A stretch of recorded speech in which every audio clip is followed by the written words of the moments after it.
uma história impactante. José viveu à frente do seu tempo. José foi um homem extraordinário que nos traz lições importantíssimas para a nossa vida cristã. Obrigado, queridos. E nós estamos crescendo nessa série. Deus vai à frente, fala de todos os estágios da vida de José, de como Deus fez, o livrando, trazendo crescimento. Eu quero te convidar a orarmos para que Deus fale ao nosso coração. Se for possível, feche os teus olhos. Papai, nós te agradecemos por essa noite. Tua presença é real aqui. Nós podemos te sentir e nós acreditamos que o teu Espírito está fluindo vida aqui nessa hora. Nós repreendemos toda a concorrência espiritual.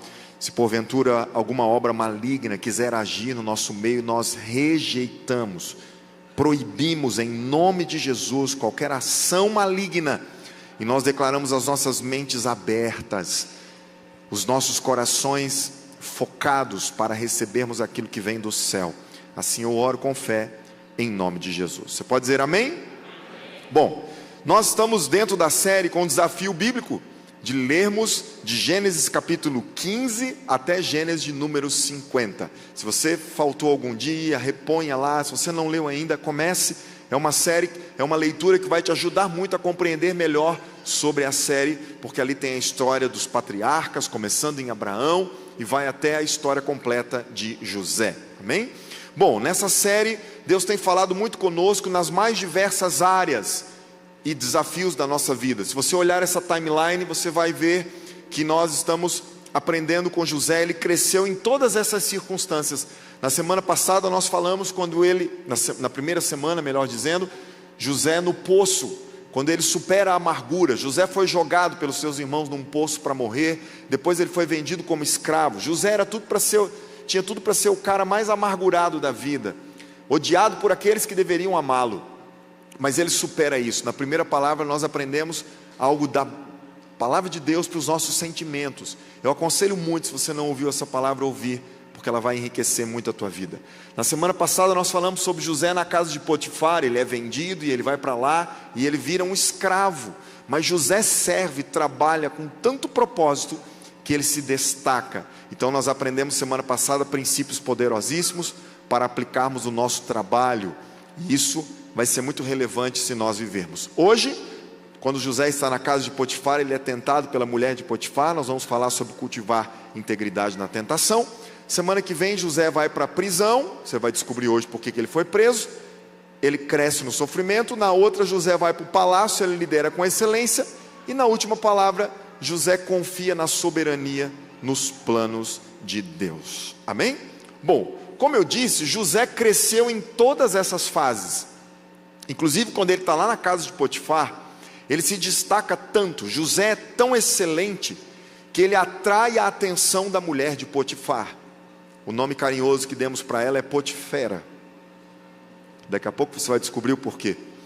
Então ela se sente atraída por José. E vejam o que acontece. O texto que vamos ler é Gênesis capítulo 39. É um texto um pouco extenso, vale a leitura. Gênesis 39, do verso 6 ao 20. Se você quiser abrir tua Bíblia e acompanhar aí, ou ligar, né? Talvez você tenha a Bíblia no celular. Gênesis 39, do verso 6 ao 20, está na tela também.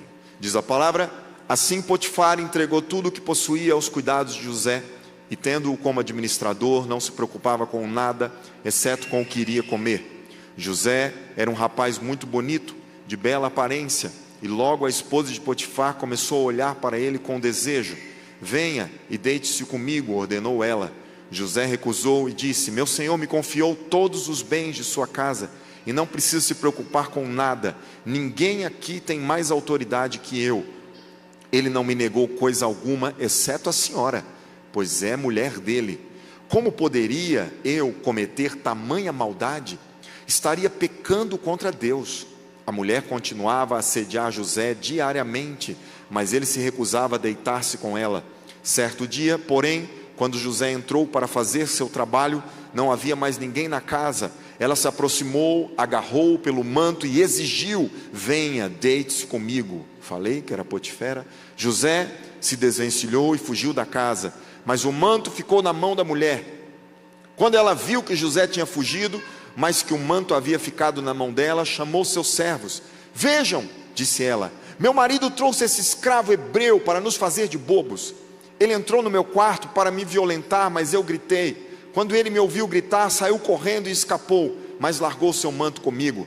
Ela guardou o manto até o marido voltar para casa. Então contou-lhe sua versão da história. O escravo hebreu que você trouxe para a nossa casa tentou aproveitar-se de mim, disse ela. Mas quando eu gritei, ele saiu correndo e largou seu manto comigo. Ao ouvir a mulher contar como José a havia tratado, Potifar se enfureceu, não era para menos, pegou José e o lançou na prisão, onde ficavam os prisioneiros do rei, e ali José permaneceu. Tadinho do Zezinho, né, gente? Um homem tão correto e sofreu um bocado aqui. Mas nós vamos ver o que Deus fez na vida dele. Bom, baseado nesse texto, nós vamos aprender hoje 3 verdades a respeito da tentação. Nós vamos ver como ela funciona e como nós podemos nos livrar dela. Amém? Antes de mais nada, eu quero dizer que o fato de você estar aqui sentado agora, ou o fato de você estar online nesse momento, é resposta de oração. Durante essa semana, pastores e líderes dessa comunidade oraram por esse momento. Você não veio aqui por acaso. O Espírito Santo de Deus te trouxe aqui para você ouvir uma palavra do céu que vai servir de proteção, de cuidado, de edificação, mas também de correção para a tua vida. Por favor, não saia, fique até o fim, não feche o coração, permaneça com ele aberto. Deus tem algo para falar para nós. Mas eu já te adianto que essa palavra é uma palavra que traz confronto para nós. E ela não é uma palavra tão pregada nos últimos dias, mas aqui nós temos compromisso com a Bíblia completa. É o Evangelho todo, para o homem todo e para todo o homem. Amém? 3 verdades a respeito da tentação. Primeira, ninguém está imune à tentação. Gênesis 39:6 diz que José era um rapaz muito bonito. Lembra quando eu digo assim, que quando a Bíblia foca, ela enfatiza algo, é porque aquilo é muito exagerado? Por exemplo, quando a Bíblia diz assim, ó, Zaqueu era muito rico, é porque ele era podre de rico, ok? Quando a Bíblia diz que Rebeca era muito bonita, é porque ela era linda, perfeita.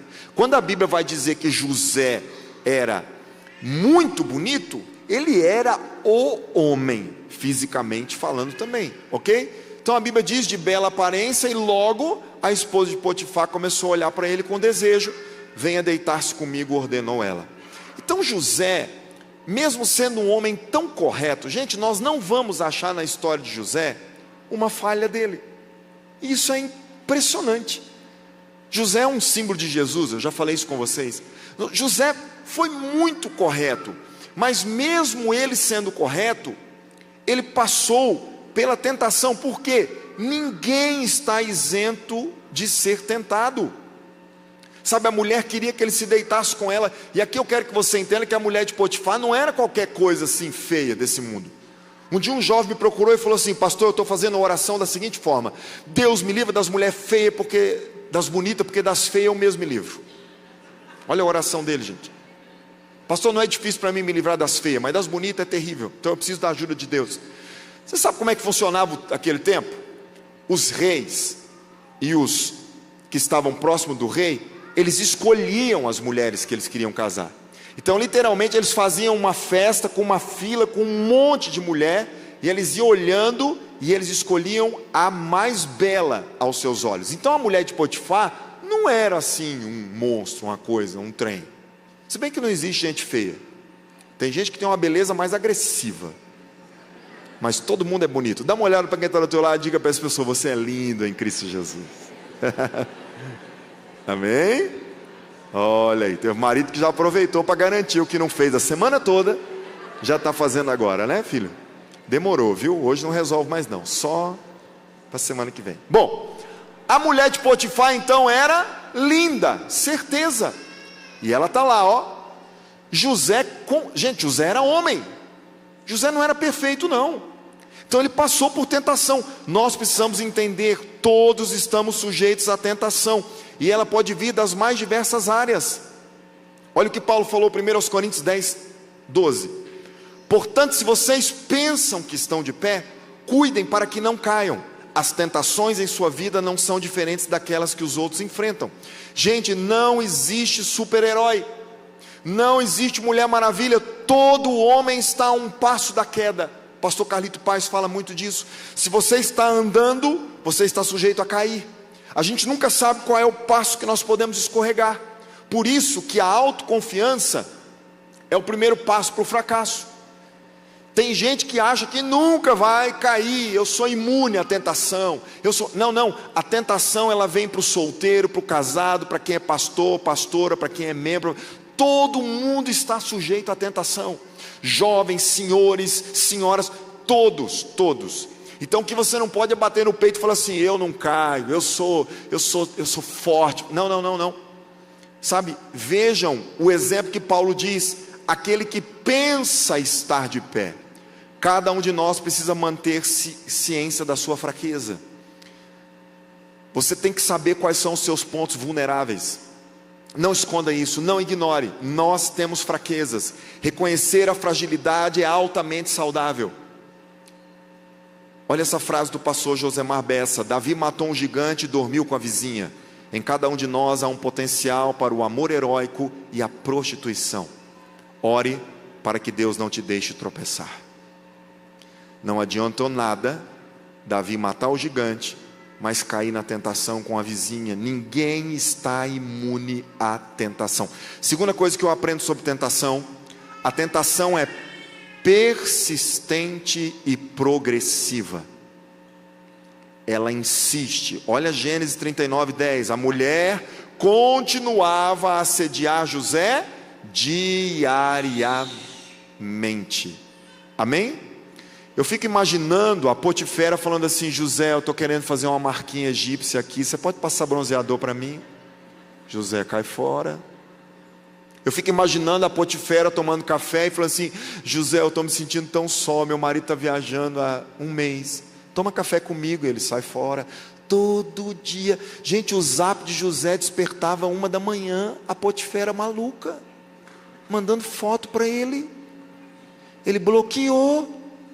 Tá doida a mulher, insistindo.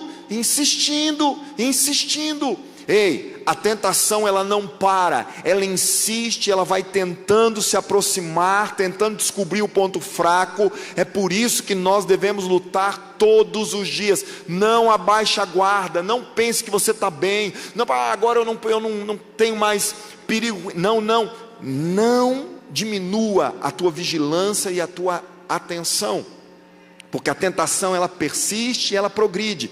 Ela vem para nos perturbar. Olha o Gênesis 39:12 aí. Ela se aproximou, agarrou pelo manto e exigiu: venha deitar-se comigo, louca. E você sabe que o deitar-se aqui não é isso. Não era só para deitar não, né? Que ela estava com frio, para José esquentar ela. Você sabe muito bem o que ela queria.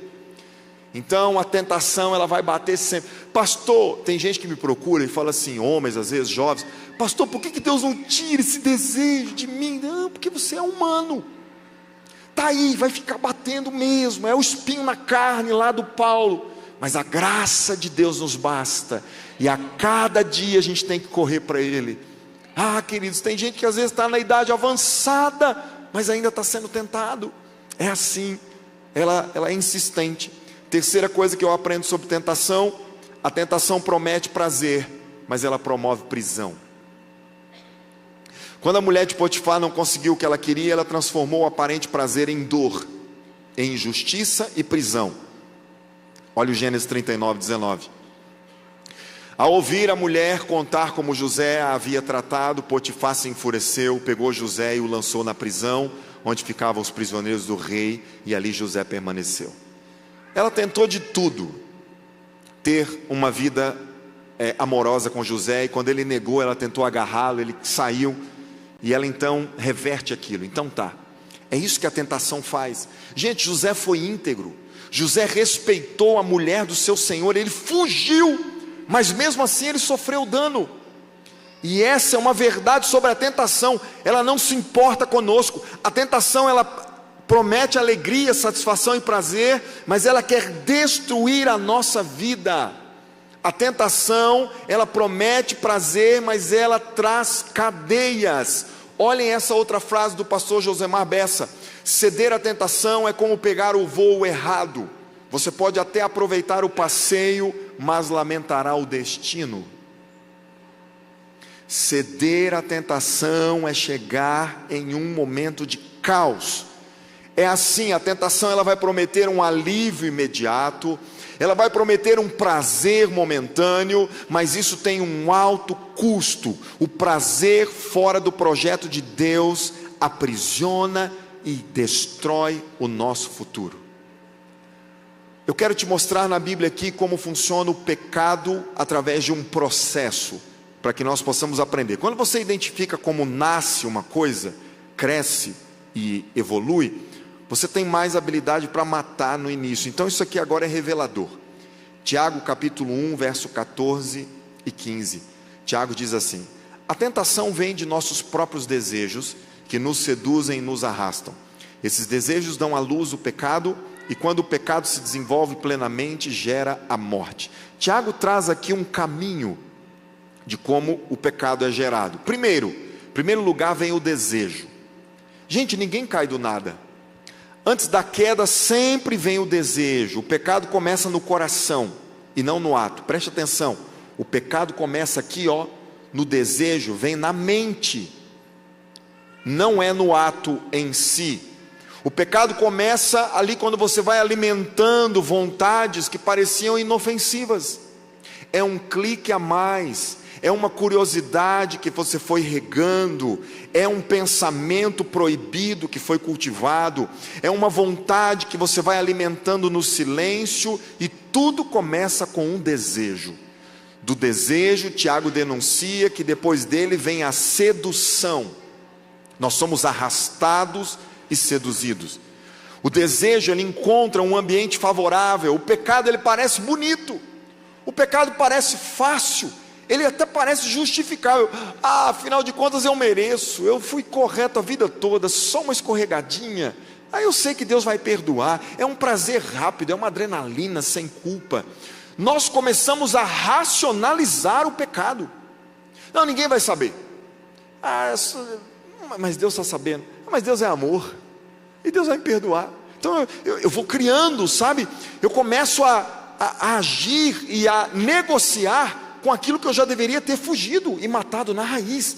Olhem a sequência. Aí depois vem o que a Bíblia chama de conceber. Por isso que nós colocamos a imagem dessa mulher grávida. Por quê? Porque o pecado vai sendo gerado, o pecado vai sendo gestado até dar à luz. Gente, nesse ponto aqui, da concepção, vem o desejo, que vem a sedução e vem a concepção. O pecado já aconteceu, você já cometeu o pecado, só que é aqui, a queda já aconteceu por dentro, o coração já pecou, e o corpo está apenas indo na direção que foi gerado de forma interna. Então ele dá a luz ao pecado, e quando o pecado dá a luz, é a próxima denúncia de Tiago, ele gera morte. Todo pecado traz morte. O prazer passa e a conta chega. Hoje nós estávamos falando no almoço de família sobre cartões de crédito. Existe um cartão de crédito do Bradesco que é sem limite. Assim, você pode comprar um carro de 1 milhão. E aí nós lembramos que esse cartão é como o pecado. Você pode passar, mas a conta chega. A fatura vai chegar no teu endereço. Gente, o pecado traz morte. O prazer dura minutos, mas as consequências podem durar uma vida inteira. E quando você percebe, você já não é mais dono da sua liberdade, porque agora você se tornou escravo dessas consequências. O pecado promete prazer, mas entrega morte. Vou te dar um exemplo na Bíblia. Davi começa a olhar para o lugar errado e ele deseja a mulher de um soldado fiel. Ele consuma o adultério e as consequências são destruidoras. Eu sei que isso quase não é citado, mas o ato de Davi foi provavelmente um abuso contra aquela mulher, uma violência sexual. Por quê? Porque Davi manda buscar Batseba, que era casada e era bem casada. Aquela mulher não foi por livre e espontânea vontade se deitar com Davi. Aquela mulher sabia que era adultério. Davi provavelmente força ela ao sexo. Davi violenta uma moça, uma mulher do seu reino. E isso gera o quê? A morte, a violência, o distúrbio sexual, a traição. Nunca saiu da casa de Davi. Davi foi um dos maiores homens da Bíblia. Até hoje nós cantamos canções que ele fez. Mas isso não muda o fato dele ter arcado com consequências terríveis por causa do pecado. Davi passou algo tão terrível que o seu próprio filho Absalão tentou matá-lo. E sabe qual é o ponto mais crítico de Absalão? Batseba era filha de um homem chamado Eliã, que era um dos guerreiros. Lembra dos valentes de Davi? O pai de Batseba era um dos valentes de Davi. E o avô de Batseba, o pai de Eliã, era conselheiro real de Davi. Você consegue entender que Davi violenta uma filha e uma neta de homens fiéis a ele? E a história vai contar que quando Absalão foge de Davi, ele vai para a casa do avô de Batseba. E quando ele volta de lá, ele volta totalmente determinado a matar o pai. Você acha que isso é coincidência? Não. Esse avô de Batseba, com certeza com o coração cheio de amargura e de ódio por Davi, contamina o coração do seu filho. É isso que o pecado faz: morte, destruição, consequências. O pecado gera morte por onde passa. Diga misericórdia. Pastor, tá bom, já entendi, não quero pecado na minha vida não. Então vem o próximo passo: como vencer a tentação. Vamos aprender com José. José nos ensina como vencer a tentação. Primeiro ponto para vencer a tentação: não romantize o pecado. Olhem o que José diz em Gênesis 39:9. Quando a mulher está lá em cima dele, ele fala: como poderia eu cometer tamanha maldade? Estaria pecando contra Deus. Gente, José tinha consciência de que se ele pecasse, não era qualquer coisinha, era algo que atacaria Deus, era uma maldade tamanha. O pecado é uma maldade grande. Um dos nossos problemas é porque nós não entendemos a gravidade do pecado. Nós estamos vivendo num tempo de relativismo. Não existem mais verdades absolutas. Hoje cada um tem a sua verdade. Existem até pessoas que dizem: o meu corpo são as minhas regras, eu que decido, eu vou pela minha cabeça. Não existe verdade absoluta. Cada um acredita no que quer. Hoje é isso que é pregado. Mas não é isso que a Bíblia diz. O pecado não deixou de ser pecado na Bíblia. Lembra que eu falei no início que essa palavra não vende, essa palavra não enche igreja. Eu acredito que talvez alguns aqui até nem voltem domingo que vem. Eu espero que não seja você.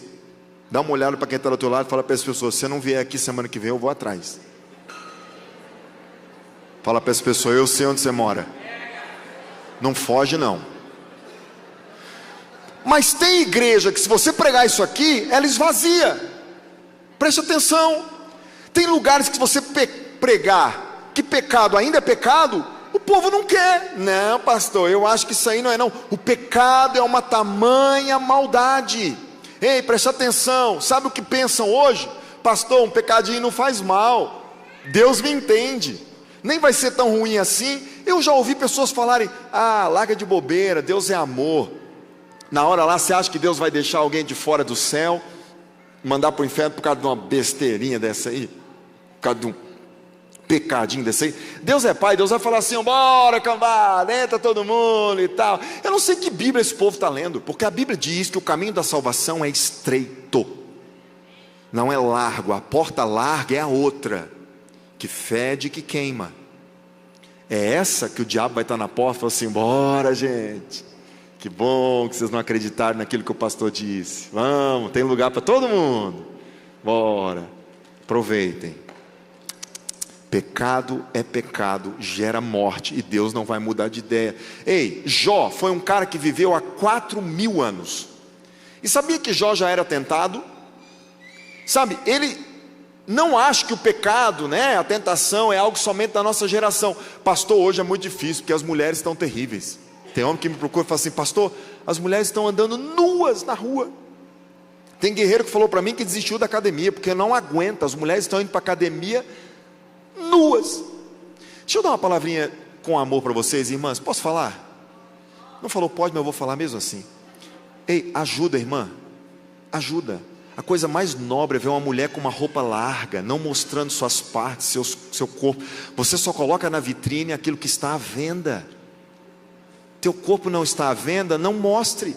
Pastor, mas eu preciso casar, por isso que eu dou assim uma apertadinha para mostrar e tal. Que tipo de homem que você está procurando que você precisa mostrar teu corpo? Só vai achar em bira, irmã. Só vai achar servo de Satanás.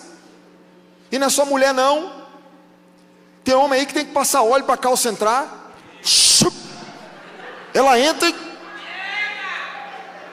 ele anda, parece que está cagado, de tão apertada a calça. Ei, irmão, nós não estamos querendo ver suas coisas não. E pior do que isso é o guerreiro que põe uma calça de moletom sem cueca. Ah, pelo amor de Deus, meu filho. O cara sai andando. Me ajuda aí, guerreiro. Não, pastor, é porque eu estou querendo achar uma mulher de Deus. Você vai achar um demônio que vai acabar com a tua vida. Irmã, cobre seu corpo, guarda a sua vida. Eu sei, preste atenção, eu sei que existem mulheres e homens que são recém-convertidos, e o teu guarda-roupa era de uma outra forma antes de você conhecer Jesus, e não dá para trocar o guarda-roupa rápido. A gente sabe que roupa é caro, então talvez você use até uma roupa que te incomoda, mas você está nesse processo. Agora, por favor, tem 10 anos que você é crente e ainda está com essas roupinhas. Tem gente que tem a roupinha de ver Deus. Hoje é domingo, pô, gola de padre. Hoje eu até vim com a gola de padre, né, gente, ali.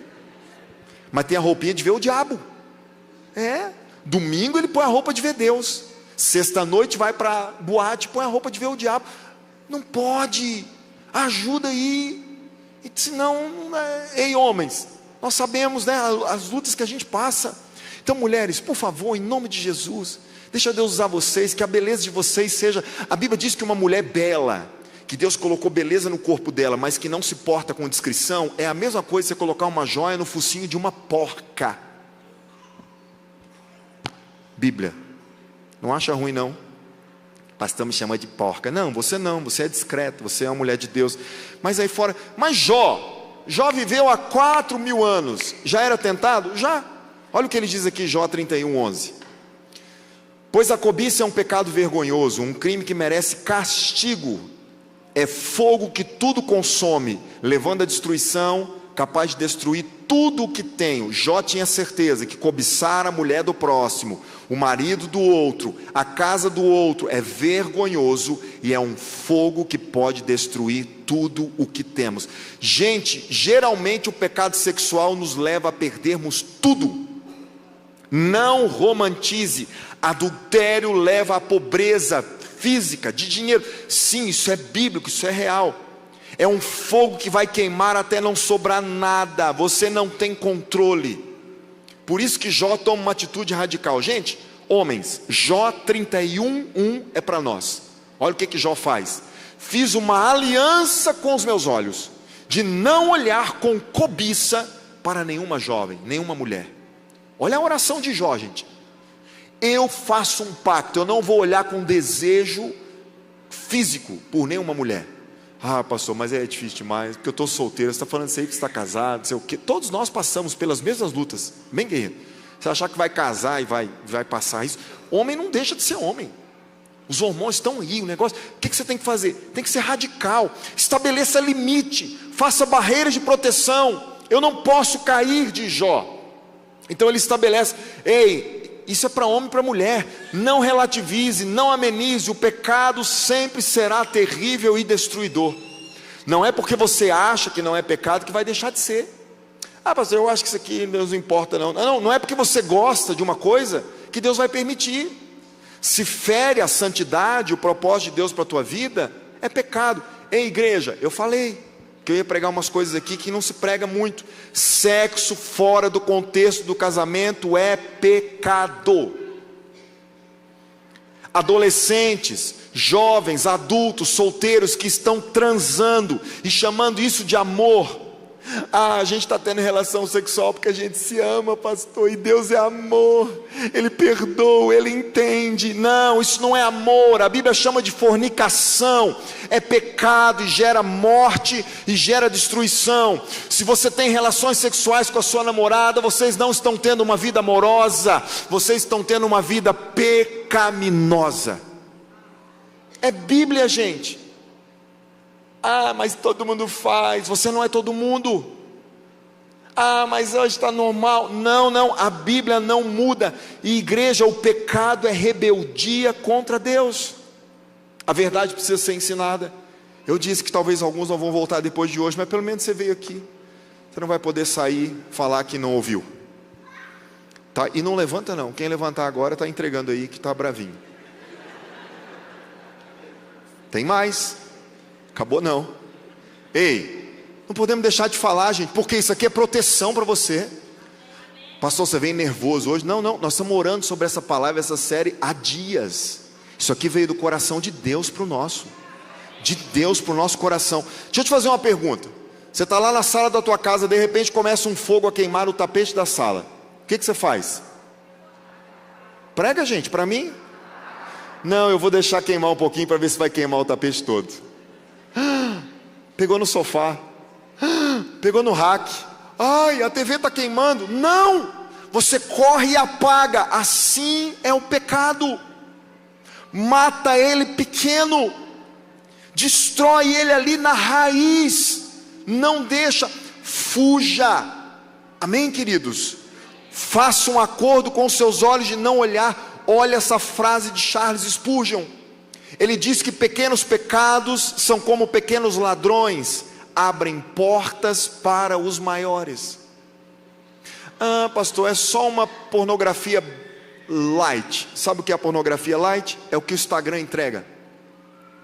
O Instagram tem normas que não permite que mulheres nuas coloquem fotos. Você não vai achar, mas elas colocam seminuas. Isso é uma pornografia leve. Você não está vendo ali de fato tudo, mas é um início. Pequenos pecados abrem portas para pecados maiores. Gente, todo pecado é uma forma de rebelião contra Deus. José, ele diz: eu estaria pecando contra Deus. Eu não posso, mulher, me deitar com você. O nosso pecado ataca a vontade de Deus para a nossa vida. Pastor, qual é a vontade de Deus para a minha vida? Eu te digo agora, 1 Tessalonicenses 4:3. A vontade de Deus é que vocês vivam em santidade. Por isso, mantenham-se afastados de todo pecado sexual. Pastor, eu quero muito saber se Deus quer que eu seja médico, advogado, dentista, construtor, professor. Isso é um detalhe. A vontade de Deus é que você seja santo. E se você for santo nele, todo o resto vai fluir com naturalidade. Posso ouvir um amém? Amém. Santidade aqui é separação do pecado. Não é alguém que vai ser arrogante: eu sou melhor do que você, porque eu sou santo, eu sou poderoso. Não é ser perfeito. Perfeito é só na glória, mas é buscarmos uma vida de não aceitarmos as coisas da carne. Gente, o pecado tem que custar caro para nós. As ovelhas caem na lama, mas só os porcos rolam nela. Não aceite. Se pecar, tem que doer. Corta na carne. Eu não quero, Deus, me ajuda. Meu coração não está em paz. Eu ouvi lá na igreja da cidade um pastor dizer que quando você converte de verdade, você nunca mais vai pecar gostoso. E é isso, sabe? Nunca mais vai enfiar a cara, você, não, é a dor que fica aqui, ó. Eu não podia estar aqui. Deus me ajuda a sair desse lugar, mas eu não tenho força, é assim. Então eu não estou pregando aqui bravo, como um pastor que está querendo atacar pessoas que erram, não, porque eu sei que quando você nasce de novo em Cristo, e você comete algum pecado, o teu coração não está querendo estar ali, mas às vezes isso aprisiona, isso prende. Então hoje é uma noite de libertação. O Espírito Santo te trouxe aqui hoje, para você ser liberto de todo o mal que te aprisiona. Eu posso ouvir um amém? Então, gente, nós precisamos entender algumas coisas. Ei, quem criou o sexo, gente? Prega para mim. Deus. Sexo é sagrado. Sexo é um tema claro na Bíblia. Tem como propósito unir o casal em uma só carne. O homem e a mulher fazem sexo, se unem em uma só carne. Homem com homem também, se fizer sexo, viram uma só carne. Daqui a pouco eu vou falar disso. Mulher com mulher também. O sexo une e transforma em uma só carne. Tem como propósito unir o casal, traz conexão, unidade, ligação profunda. E também há o propósito de dar continuidade à geração. Vêm os filhos e nasce. Só que a nossa cultura, ela vai dizer o quê? Que o amor é cristão e o sexo é pagão. Já ouviu a música da Rita Lee? A Rita Lee cantou: amor é divino, sexo é animal. Amor é cristão, sexo é pagão. Não, sexo é sagrado. Deus criou. Quem dita as regras não é a cultura, não é a Rita Lee, não é o Roberto Carlos, é Deus. Não é porque todo mundo está fazendo errado que virou o certo. Nós temos que ir para a palavra. Quem dita os gêneros não é a cultura, é Deus através da Bíblia. E a palavra de Deus deixa claro que só existem duas versões de seres humanos, goste você ou não, macho e fêmea. Somente dois gêneros. Ai pastor, que besteira, a Bíblia é um livro antigo, retrógrado, ultrapassado. Então beleza, vamos deixar a Bíblia aqui de lado e vamos para a ciência. A ciência foi estudar os cromossomos, o DNA, e descobriu que só existem dois gêneros, masculino e feminino. Pronto, voltemos para a Bíblia, porque a ciência séria só serve para confirmar o que Deus já falou. Eu não gosto, pastor, não concordo. Não importa, para Deus não importa. Continua sendo Bíblia. Quem sofre somos nós. Mas talvez você diga assim: pastor, e eu que nasci desse jeito? Com esse desejo homossexual, com esse desejo louco por mulheres, eu que sou homem, ou a mulher, um desejo maluco por homens. Eu nasci com isso, pastor, desde que eu me entendo por gente. Boa pergunta, e eu acredito mesmo que nascemos assim. Por quê? Porque o pecado afetou tudo. Nós somos gerados em pecado, gente. O pecado distorceu nossos desejos, pensamentos. Sim, uma criança pode, no início já da sua vida, mostrar traços de desvios sexuais. Eu já acompanhei isso. A criança está ali começando e você já vê sensualidade nela. Você já vê homossexualidade nela. Vem, pastor, mas o que eu faço então? Porque tem gente que pensa que é porque eu nasci com isso. É vontade de Deus. Não, nós fomos gerados em pecado. Tem que passar pela cruz, tem que ser redimido, tem que ser transformado. Não é porque está com você, que é desejo, está no teu coração, que Deus permite. Nós fomos gerados em pecado, como eu te disse. Pastor, então o que eu vou fazer? Eu vou contra os meus sentimentos? Claro! Se eu for fazer tudo que os meus sentimentos querem, os meus desejos querem, eu acabo com a minha vida. Então nós temos que lutar sim. O teu desejo e o meu quase nunca vão bater com a vontade de Deus. Olha esse texto de Paulo em 1 Tessalonicenses 4,18, é forte. Ele diz assim, portanto, quem se recusa a viver de acordo com essas regras, não desobedece a ensinamentos humanos, mas rejeita a Deus, que lhes dá o seu Espírito. Segunda coisa que eu aprendo aqui: o pecado não afeta só você, ele fere pessoas que estão ao teu lado. José, Gênesis 39:8 disse assim: José recusou e disse: meu Senhor me confiou todos os bens de sua casa e não precisa se preocupar com nada. Gente, José também não deitou com a Potifera porque ele pensou no seu Senhor. Ele sabia que o pecado iria afetar todos. José guardou a vida do seu Senhor. Pecar é como pegar uma granada, tirar o pino dela e colocar debaixo de você. Quando ela explodir, ela vai afetar você primeiro e depois todos que estão perto. Lembra do empresário lá, do executivo no show do Coldplay? Está lá todo pleno com a amante. De repente a câmera lá do beijo pega o casalinho. Já era. Uma imagem que rodou o mundo. Perdeu a família, perdeu o emprego, perdeu tudo.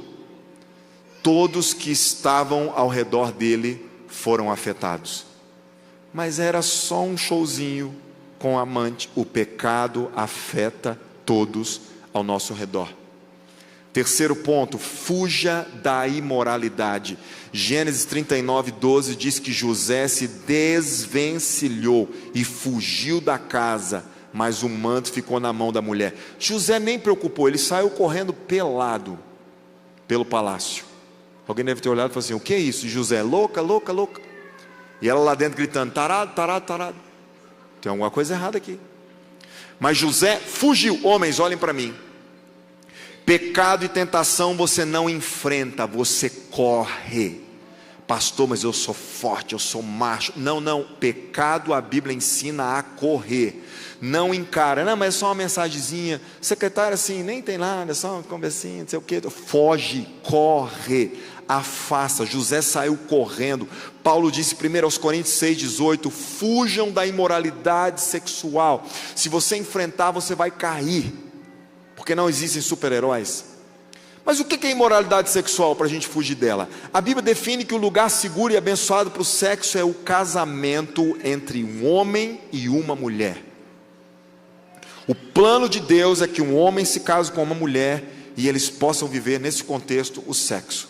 Fora disso, tirou casamento entre homem e mulher, sexo fora disso é adultério, o homem que tem relação com outra mulher, ou a mulher com outro homem, fornicação, para quem é solteiro, pornografia, poligamia, que é relação sexual com várias pessoas, pedofilia, você sabe o que é, ou homossexualidade. Todos esses são pecados sexuais. Mas aqui eu quero citar um ponto para aqueles que lutam contra a homossexualidade, porque a igreja é muito preconceituosa com isso. Eu já ouvi pessoas dizerem assim, ó, pastor, eu descobri que fulano é homossexual, e eu falei para ele, os homossexuais, viu, não herdarão o reino dos céus. Cheia de orgulho. Aí dá vontade de dizer, irmã, no mesmo texto que fala que os homossexuais não herdarão mesmo o reino dos céus, que é 1 Coríntios 6, fala que os fofoqueiros também não herdarão. Você está junto com eles, vai para o mesmo lugar. Fala que quem pratica qualquer pecado sexual, de moralidade, fala sobre os ladrões, os avarentos, os bêbados, os que exploram os outros, não herdarão o reino de Deus. Aí aqui, eu encontro uma justificativa para algumas pessoas dizerem assim, ó, não pastor, eu cedo ao meu desejo homossexual, ou o desejo heterossexual, pecaminoso, porque eu não quero herdar o reino não.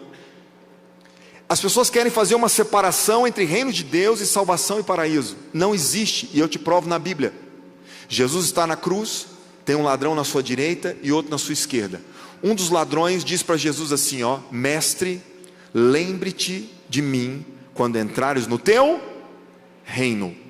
Jesus disse o que para ele? Hoje mesmo estarás comigo no paraíso. Pronto, problema definido.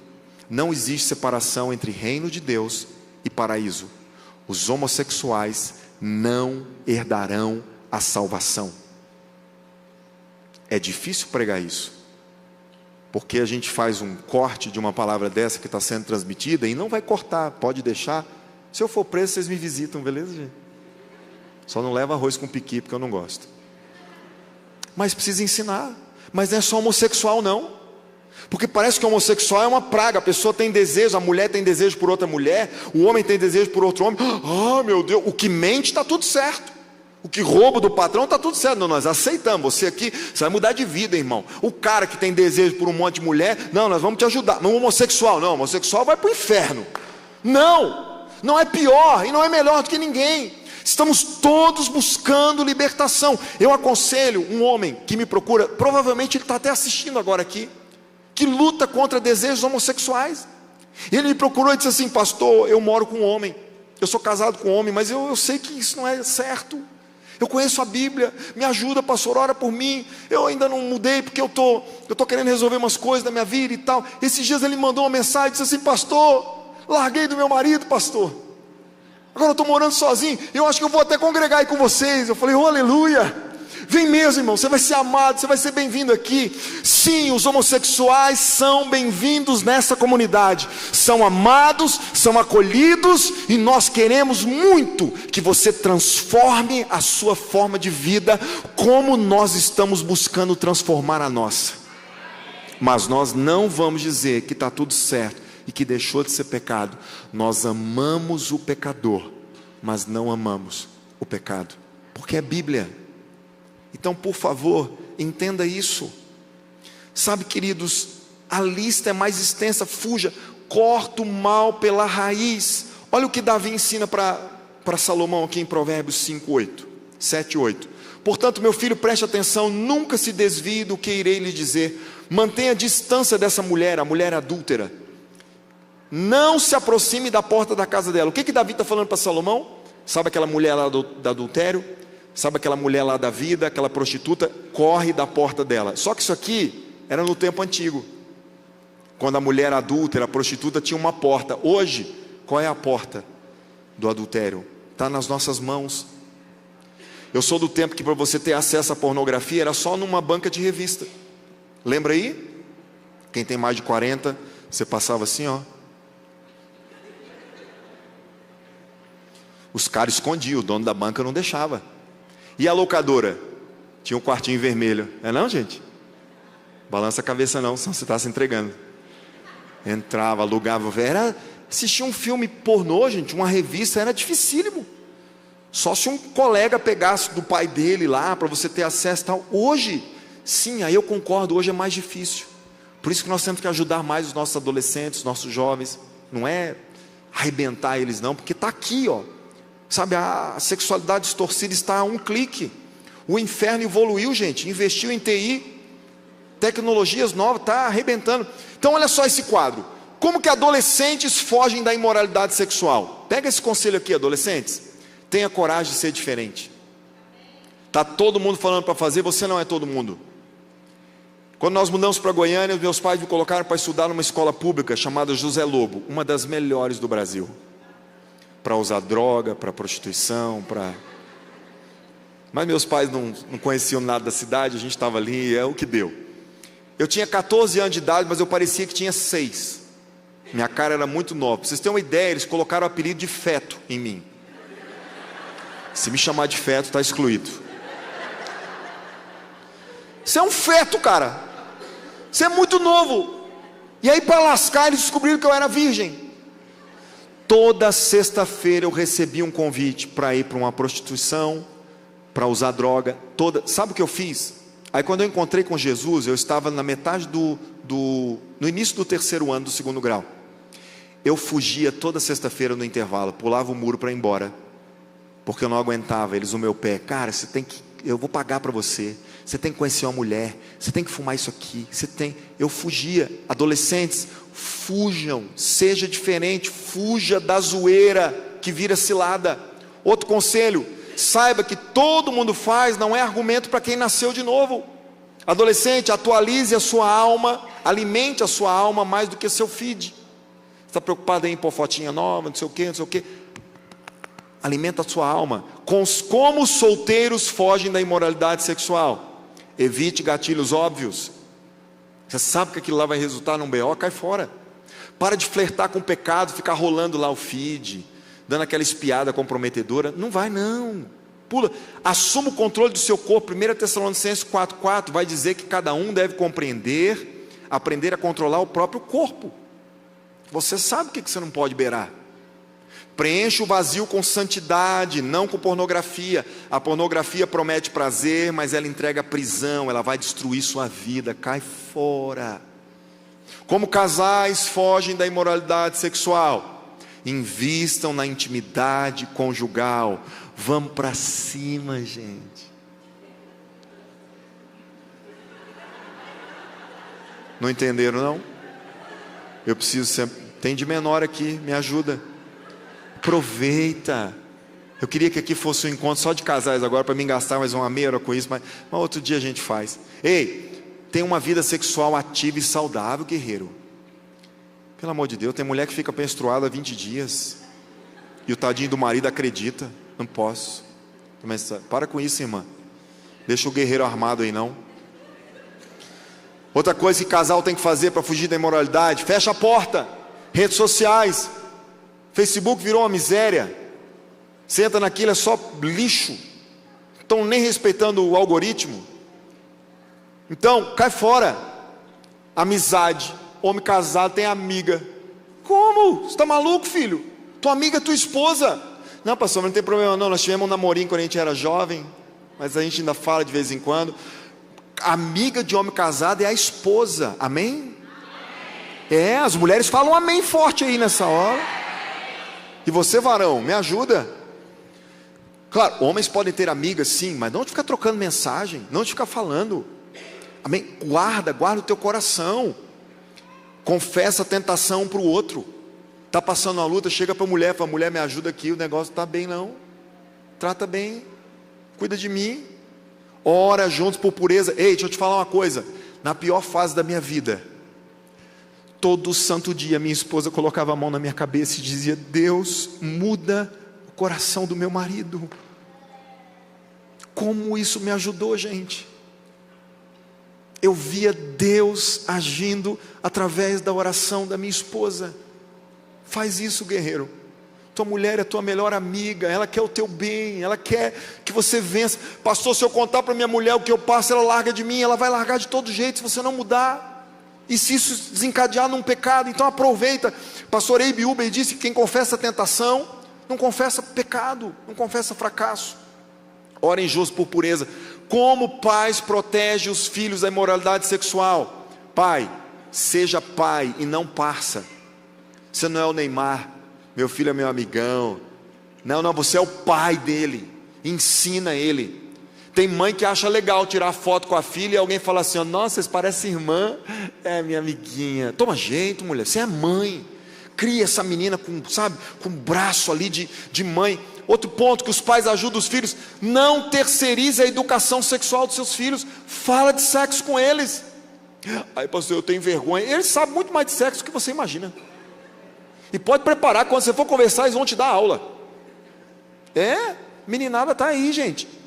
Outro ponto, aqui eu vou mexer no vespeiro, mas não estou nem aí. Vou sair leve daqui hoje. Não aceite o namoro precoce como normal. Ai, pastor, meu filho tem 15 anos, arrumou uma namoradinha de 12, eles estão uma gracinha. Estão só pegando na mão. Uma adolescente de 12 anos beijando na boca, vai virar o quê, gente? Não abençoo. Não, adolescente dessa comunidade não me pede bênção para namorar. Pastor, meu pai abençoa, problema dele. E não vem pedir oração depois não, quando der errado. Não, pode pedir, estou brincando. Mas você que vai sofrer. Aí adolescente vai morar, não sei o que, vai estudar, filho. Vai trabalhar. Lá em casa nós pusemos uma regra: só namora depois dos 18. Nós temos 2 filhos homens. Você acha que é fácil isso? O Davi segurou a onda, namorou só depois dos 18. O Felipe com 15 anos falou assim: eu não vou esperar não, pai. Não vou esperar não, porque eu já estou apaixonado. Eu falei: se vira, amarra esse apaixômetro aí. Aí ele segurou a onda. Aí esse ano ele fez 17. Falou: pai, agora só falta um ano. E agora eu apaixonei de verdade, pai. A menina aqui da igreja. Vou falar só a primeira letra do nome dela. F. Filha amada do pai. Tadinho, ele está online, nem veio. Hoje de manhã eu quase matei ele ali de vergonha. Mas aí o Felipe falou assim: ó, pai, eu tô com 17, eu apaixonei na menina, eu vou casar com ela. Eu falei: e agora, filho? Tá lascado, vai ter que orar 1 ano. Vou orar 1 ano. Vou namorar só depois dos 18, mas eu vou fazer. Glória a Deus, gente. A namorar, ainda está estudando, nem trabalha. Eu vou pagar x-salada para namorar de filho meu?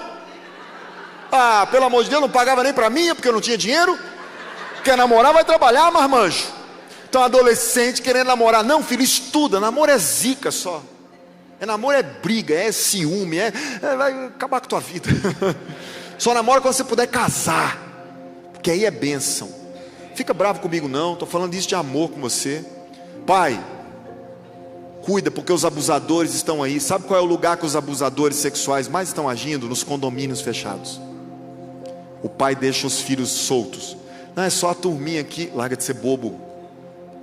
Condomínios, seja de casas, né, horizontais ou verticais, prédios, os abusadores estão lá. Homossexuais, a moça chega do nada, mais velha, chega na tua menina de 12 anos, começa a falar mal de rapazes para ela, vai contaminando a mente dela, e você não conversa com isso sobre tua filha. O diabo vai colocar alguém para conversar. Abre o olho, pai. Abre o olho, mãe. Está deixando teu filho dormir fora de casa? Aonde que teu filho está dormindo? Tem coisas que colocam hoje na bebida das pessoas que elas nem sabem o que acontece. Pelo amor de Deus, cuida com o celular, cuida com as telas, seja exemplo.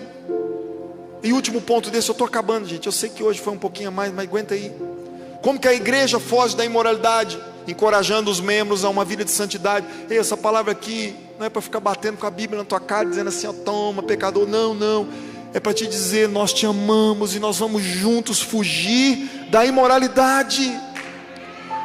Porque a religião diz, pecou, corre de Deus, porque Ele vai te matar. Mas o verdadeiro evangelho diz, pecou, corre para Deus, porque Ele quer te ajudar. É isso que nós ensinamos aqui. Você vai ser amado e nós vamos juntos. Cuidado, sabe, a igreja ajuda cuidando dos líderes com prestação de contas, abrindo espaço para confissão e restauração. No 30 semanas a gente faz isso, gente. Tem um grupo aqui que os homens chegam lá e falam assim, gente, eu não posso ver uma mulher, eu não posso ver um homem. A mulher confessa tal. É isso, é igual arrancar com a mão. É Tiago 5,16. Você confessa o pecado e é curado. Vida plena, acontece isso. Discipulado pessoal que nós estamos expandindo agora. Não foge disso não, vamos para cima. E a igreja ajuda não normalizando o que Deus chama de pecado.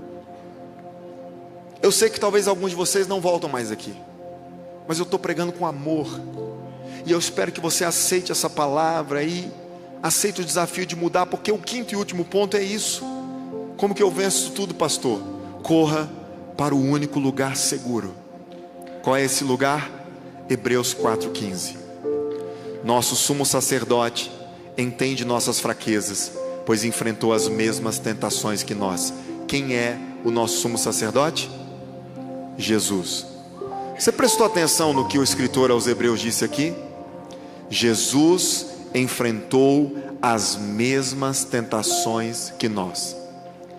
É pesado pensar isso, né? Mas Jesus enfrentou tentações sexuais também. É Bíblia. E Ele venceu. Ele não pecou. Jesus era 100% homem, ao mesmo tempo que era 100% Deus. E por que Ele se sujeitou a passar por isso? Para entender o que nós passamos, para nos amar e para dispor para nós um trono de graça. Porque a Bíblia diz aqui, mas nunca pecou. Assim, aproximemo-nos com toda a confiança do trono da graça, onde receberemos julgamento, paulada? Não. Onde receberemos misericórdia e encontraremos graça para nos ajudar quando for preciso. Pastor, como é que eu fujo dessas coisas que me perturbam a vida inteira? Mergulha no trono da graça.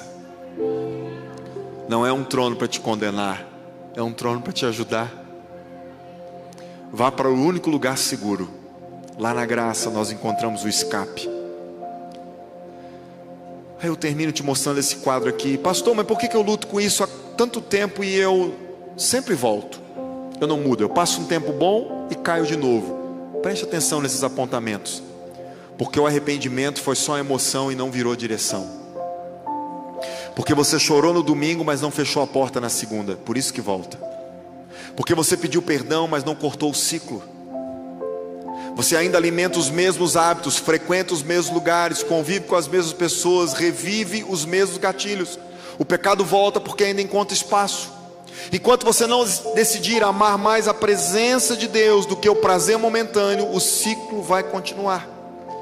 Você continua voltando, não porque Deus não te perdoou, mas porque talvez você ainda não escolheu permanecer onde Ele te chamou para viver.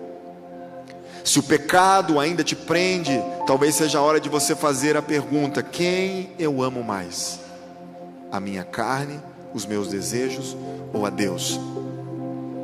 E eu fecho a palavra te chamando para refletir e praticar.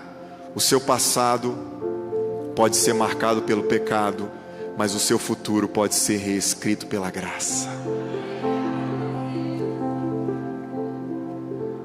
Não importa o que você fez, a graça pode restaurar a sua história e fazer tudo novo. Jesus foi esmagado pelo pecado que chamamos de prazer momentâneo. Terceiro e último, a banda pode subir, por favor.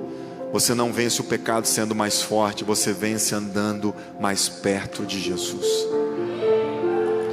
Corra para o único lugar seguro. Sabe como que a gente vence uma paixão? Substituindo ela por outra maior. Eu quero te convidar a fazer uma oração agora, sincera. Agora, você e Deus. Deus, eu tenho muito desejo por mulheres. Deus, eu tenho muito desejo por homens. Deus, eu não posso... A mulher, eu tenho desejo por homens, eu tenho desejo por mulheres. Eu tenho desejos terríveis, Deus. Pensamentos que...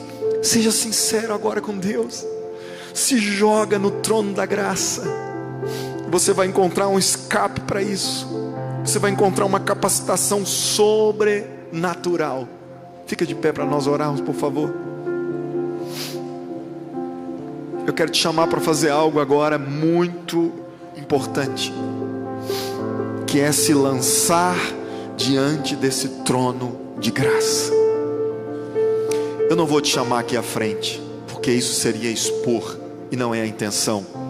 Mas eu te convido aí onde você está, se jogue diante do trono da graça.